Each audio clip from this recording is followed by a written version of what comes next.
friends, welcome back to Easy Biker. Today we are in Iowa. We are going to see an old Danish windmill which originally built in Denmark in the year 1848. This windmill is located in a small town called Elkhorn. Now we can see the welcome center sign here. Elkhorn is off Interstate Highway 80. If you exit 54, it is halfway between Des Moines and Omaha. It's a real nice road. Motorcyclists might enjoy riding. I loved riding in this up and down road, like in the real life.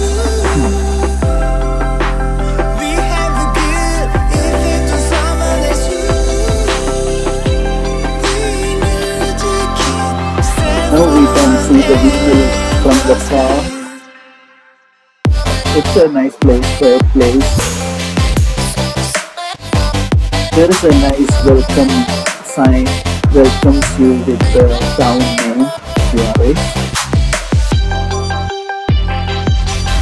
This is the old Danish windmill which is operating in US.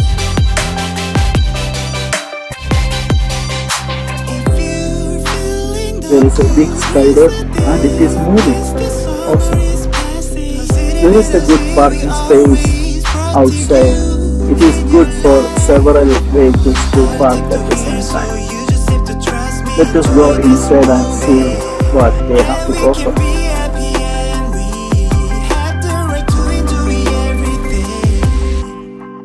They have a good souvenir shop and you can buy some gifts for your loved ones. Let us walk around a little bit and also at the end we will come back and look at this a little closely.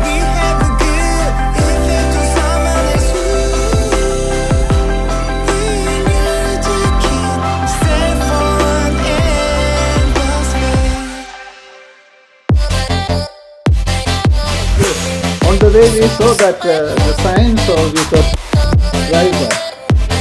So it's a very old. It's a working in the sense it's just for a tourist purpose, right? Yeah. So there are so many tourists coming here, or? Minus the COVID, we usually have about 60,000 a year. Wow. Ah. This year we probably won't have that many, but we're doing pretty good. Oh, that's good. We always like to do better. That's good. I see that sign says that this is the only working Danish windmill in US. Mm-hmm. Oh, yeah.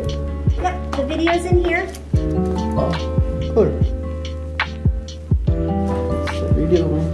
Okay, so this windmill dates back to 1848, so it is 171 years old, and it was over 120 years old when it came over from Norris to Denmark. So it was old when it came over. It came over with one guy's crazy idea, and this will tell you how and why we got this over here. Welcome to Elkhorn, one of the largest Danish settlements in the United States, and the site of our famous Danish windmill. Indeed, it is a real Danish windmill, moved here in 1976 from Denmark, and reassembled piece by piece in Elkhorn. Reassembly took 1 year, with over 100,000 hours of labor by more than 300 community volunteers. But that's getting a little ahead of our story. There have always been windmills in Europe. In fact, there are windmills all over Europe. By legend, the most famous were probably the Dutch windmills, used to pump water and keep dry those lands they had rescued from the sea. In Denmark, which by the way is only 1/3 the size of the state of Iowa, there were also windmills, nearly 1,000 of them. But in Denmark, they were used to grind grain. Bringing an original Danish windmill to Elkhorn, Iowa, became the dream of Harvey Sorensen, a second-generation Danish American.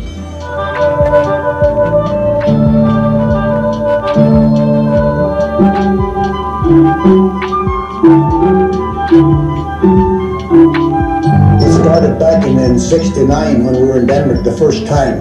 And I got interested in the windmills over there in Denmark and the way they were deteriorating over there, and I thought it was a shame. And I got to thinking about Elkhorn here and the Kimmel community, and it being a large Danish settlement, that they should have one up over here, because I knew it wasn't impossible to move things. I don't think you would find a better place in the United States. He could see that the windmills in Denmark were deteriorating, and he was convinced that they should be saved as a part of the rich Danish heritage. He knew that things could be moved, and he thought Elkhorn would be the perfect place to preserve this important part of Danish heritage.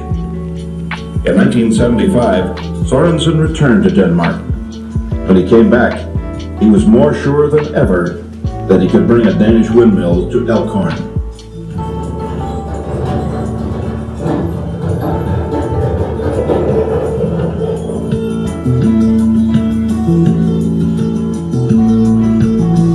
Picture the windmill as a beautiful sight to me, and I got to thinking about Elkhorn Kimmel here. That's the largest Danish settlement in the United States here. Gee, wouldn't it look nice if one goes? And you know, one night I had a dream, and I had moved it over here. So when I got home, I started, but it wasn't easy. It took a while before I got it organized, though. Before long, he had convinced his friends, and the idea gradually caught on. The Better Elkhorn Club and many interested citizens and groups began promoting the project. They worked together to raise money and recruit volunteers. In September of 1975, a letter arrived from Denmark stating that a suitable mill had been located in Norra Snede, Jutland. Local fundraisers were held and several $1,000s were raised. Within 1 month, the mill had been purchased and the project was underway.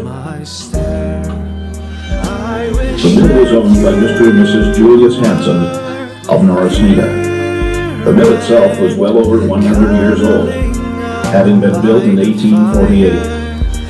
Parts of the mill had been damaged by fire in 1943 and had been rebuilt. Costs of moving the mill would be high. $11,000 to buy the mill, $14,000 to dismantle it, and $8,000 to ship the mill across the ocean. But within a few days, over $30,000 had been raised, and the dream was on its way to becoming a reality. A man was hired in Norra Snede to take the windmill apart. Because of its age and condition, the dismantling process was slow and painstaking. The supporting timbers, sails, gears, and millstones were carefully separated, and each piece was marked with a little tag so that it could be numbered and identified for returning to its proper position when the mill was reconstructed. We hired a man over there to take it down, and he done an awful good job. And he marked every piece that was there with a little tag, which you can see on these cross pieces and the main beams also. He made a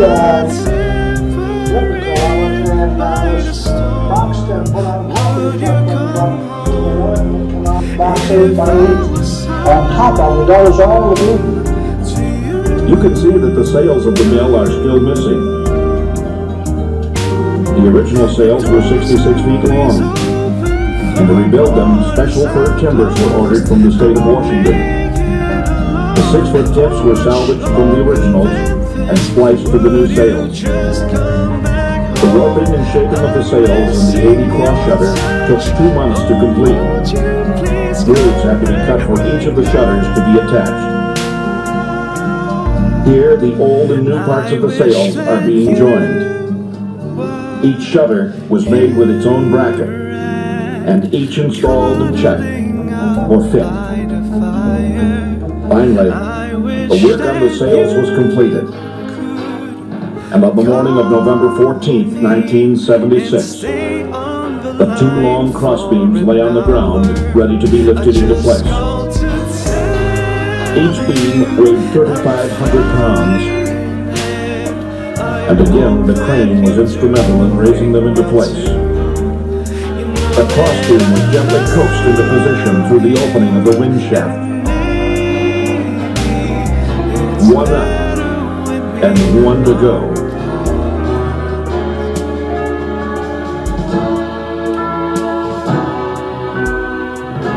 The last touch for the crossbeams was to insert the shaft, which would adjust the shutters.